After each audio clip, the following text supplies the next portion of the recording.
സാമൂഹ്യ സുരക്ഷാ പെൻഷൻ തട്ടിപ്പിൽ 6 സർക്കാർ ജീവനക്കാർക്ക് സസ്പെൻഷൻ. മണ്ണ് സംരക്ഷണ വകുപ്പിലെ ജീവനക്കാർക്കെതിരെയാണ് നടപടി. അനധികൃതമായി കൈപ്പറ്റിയ തുക 18% പലിശ സഹിതം തിരിച്ചുപിടിക്കും.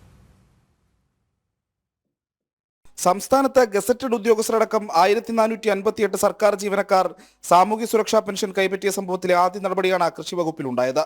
മണ്ണ് സംരക്ഷണ വിഭാഗത്തിലെ 6 ജീവനക്കാർക്കാണ് സസ്പെൻഷൻ. അന്വേഷണ വിധേയമായാണ് നടപടി. സസ്പെൻഷന് പുറമെ അനധികൃതമായി കൈപ്പറ്റിയ തുക 18% പലിശയോടെ ഈടാക്കാനും മണ്ണ് സംരക്ഷണ വകുപ്പ് ഡയറക്ടർ ഉത്തരവിട്ടിട്ടുണ്ട്. പാർട്ട് ടൈം സ്വീപ്പർമാർ മുതൽ വർക്ക് സൂപ്രണ്ട് വരെയുള്ളവരാണ് സസ്പെൻഷനിലായത്.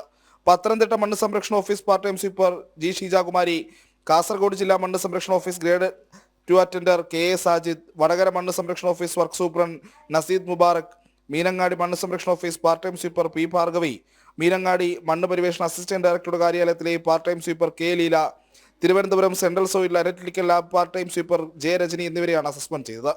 ക്ഷേമ പെൻഷൻ തട്ടിപ്പിൽ സർക്കാർ മെല്ലെപ്പോക്ക് തുടരുകയാണെന്ന് ആരോപണം ഉയർന്നിരുന്നു. തട്ടിപ്പിന് കൂട്ടുനിന്ന ഉദ്യോഗസ്ഥർക്കെതിരെ പ്രഖ്യാപിച്ച വിജിലൻസ് അന്വേഷണവും പാതിവഴിയിലായി. വാർഡ് തലത്തിൽ ഗുണഭോക്താക്കളുടെ പട്ടിക വിലയിരുത്താനുള്ള നിർദ്ദേശവും നടപ്പിലായിരുന്നില്ല.